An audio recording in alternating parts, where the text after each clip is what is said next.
It doesn't really matter what is outside of you if what is inside of you is a nightmare. And if you're anything like me, there's often something standing directly in between you and everything beautiful, safe, loving, and wonderful in this world.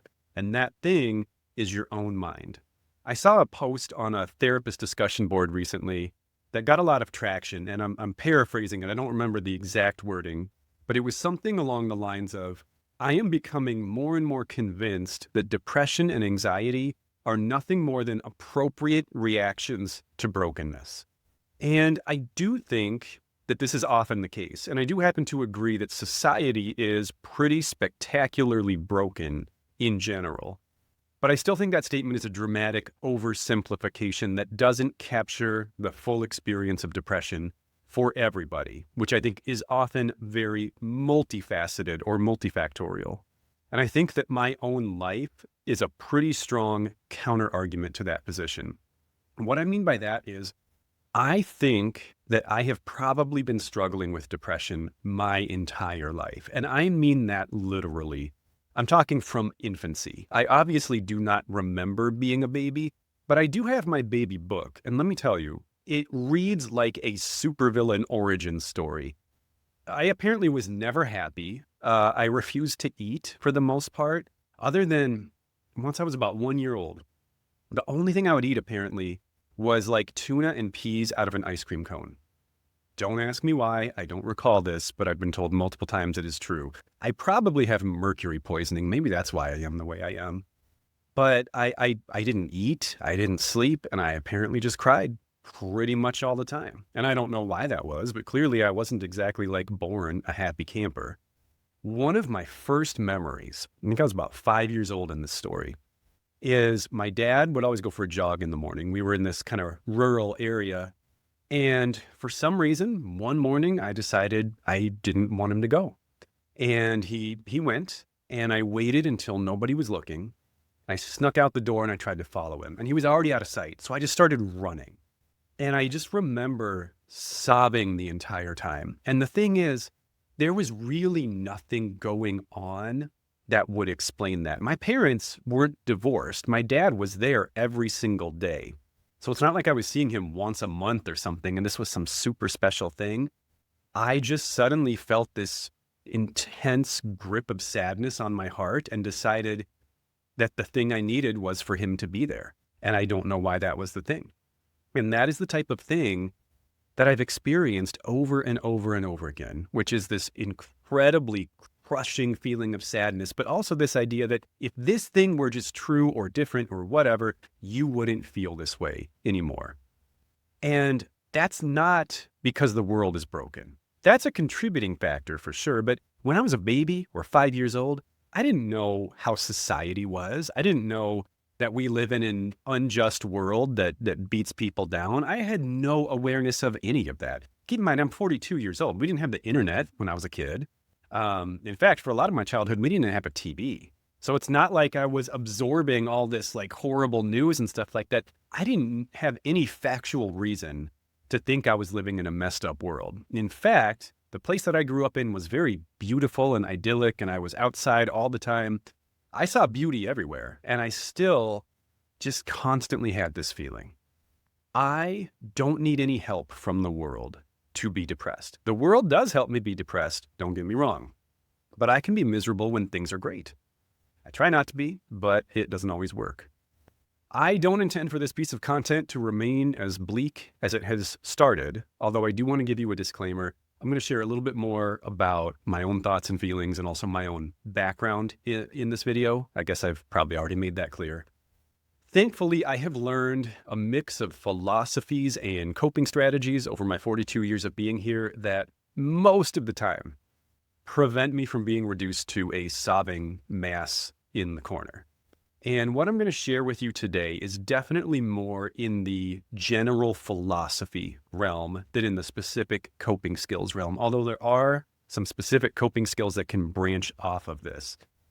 This is probably my most core philosophy that I use in my battle against depression. It's kind of where almost everything I say and do, it really is based off this idea that I'm going to describe to you today.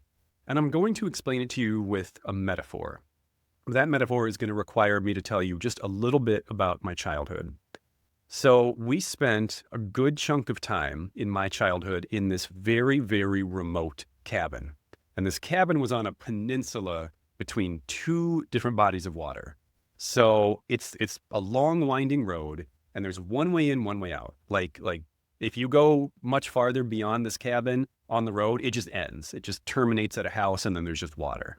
So there is exactly one not super well maintained gravel road connecting us to everything in the outside world. There are no stores, there are no hospitals on this road. Like even now, if you go up there, we have Amazon Prime and it still takes like 2 weeks for a delivery. That's how remote this place is. And so we had no way of connecting or accessing the outside world except this road. And most of the time, that was fine. But every now and then, something would happen to the road. It would get so muddy after a heavy rainstorm, or a windstorm would knock a tree over. And there were certain periods of time when we were there that we were stuck. Like we were trapped in this place and we couldn't go get gas. We couldn't go get food. We wouldn't have been able to go to the hospital if we had a medical emergency. Like we were truly isolated and cut off from the world at times. This, in my opinion, is also how our minds work or how our lives work in general, because we are all on some level trapped inside of ourselves. It doesn't always feel like we're trapped, but we are always in here. We can only experience this world and everything in it through the filter of our consciousness, our thoughts, our feelings, our existence inside our physical bodies. And when we stop taking care of ourselves, the connection that we have to this world and whatever parts of it we find pleasant and worthwhile starts to decay. Your consciousness basically is that one way in, one way out road connecting you to everything else out there. And when that road is not in good shape, we retreat and we withdraw inside of ourselves and nothing really gets in, good or bad. We are isolated and we are cut off from everything. I do believe that there are beautiful things in this broken world. I know that true love exists because I have it. There are wonderful places worth seeing and amazing things worth doing. But I also know from personal experience that none of these things will mean anything to you if you can't feel. And you won't be able to feel them if you don't take care of yourself. And in my experience, this isn't even limited to tangible things. I believe in God, and I believe He has always been there. But there have been many times in my life when I couldn't feel Him there. And it isn't because He wasn't there. It is because I wasn't there. It is because I was so neglectful at best or hateful at worst of myself that I couldn't feel the presence of anything. I was a non-participant in my own life. I withdrew from it about as far as a person can while still being alive. I still don't completely understand why I am the way that I am. But I know that anytime I stop taking care of myself, it gets so much worse so quickly. When I stop eating and sleeping, when I don't move my body, when I don't leave the house except when I have to, when I don't really talk to people, when I rely on substances to regulate my mood, I pretty quickly enter into a state of depression that involves derealization, depersonalization, dissociation. I lose my connection to reality, and it gets very dark very quickly. And I don't think that's unique to me. That is a place, that metaphorical place that I've been before, not the actual physical cabin. That is a place that I hope to never visit again, because it is a lonely cabin at the end of such a treacherous road that nobody in their right mind would even consider visiting me there. I've mentioned this before in other content I've made, but there's a cognitive distortion or thinking error called the just world fallacy. And it basically states that the world is fair and righteous and people therefore get what they deserve. And that means if you're unloved, ignored, neglected, bullied, abused, or abandoned, it's because you did something so horrible that the way the world is treating you is justified. even if you can't think of exactly what it was that you did that was so awful. If you buy into the just world fallacy, it is very hard, bordering on impossible, I would say, to treat yourself with love when everyone and everything else throws your heart out into the pouring rain and leaves it there and says you're worthless and you don't matter.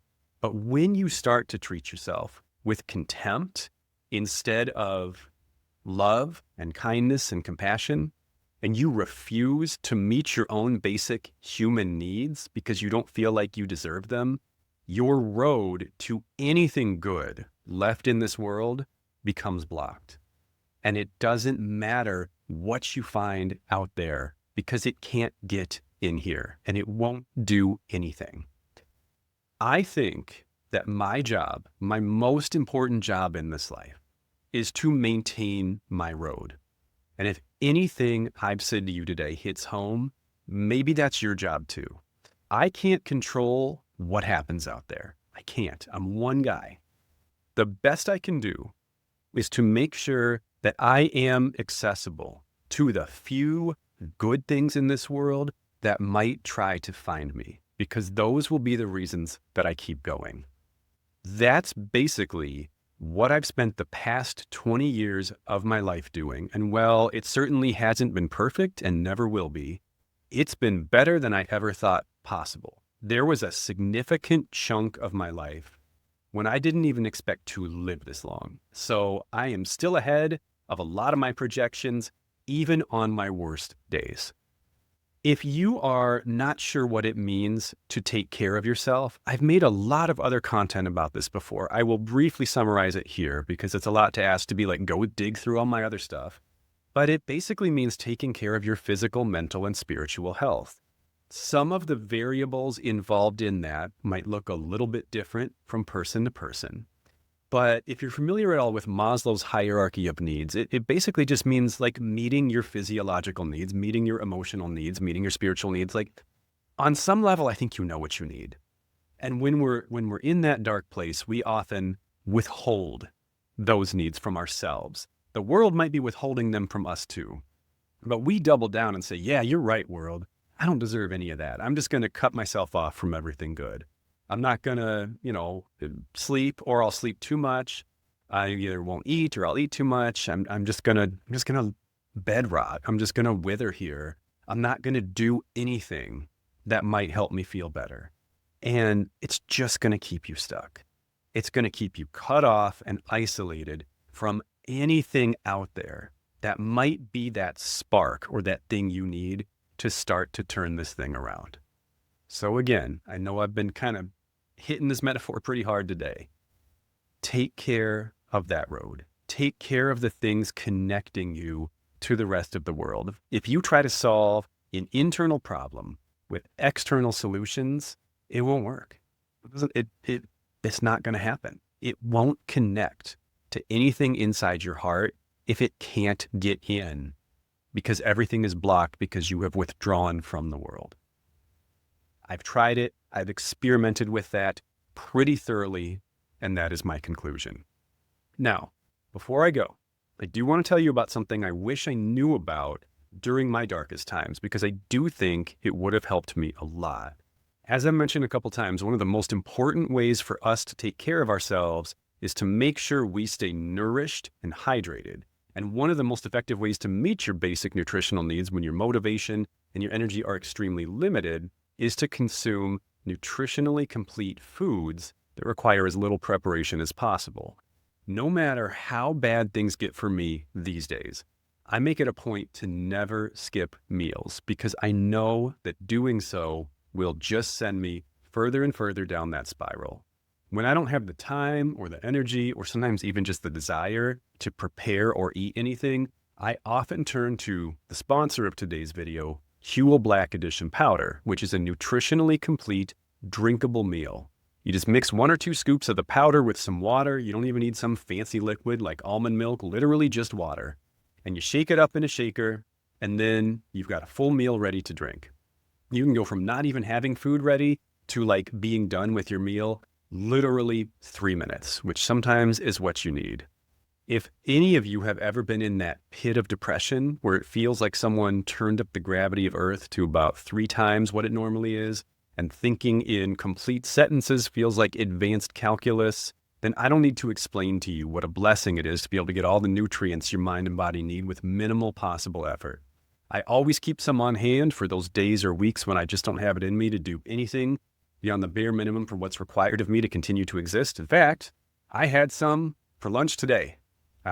Because frankly, preparing for today's video, I wanted to make sure that the thoughts and feelings I was articulating were accurate, or as accurate as possible to my previous experience. And I had to kind of like mentally go back a little bit. And that was tough. That stuff is still in there, you know, and when those memories come up, there's still some thoughts and feelings that come up with them.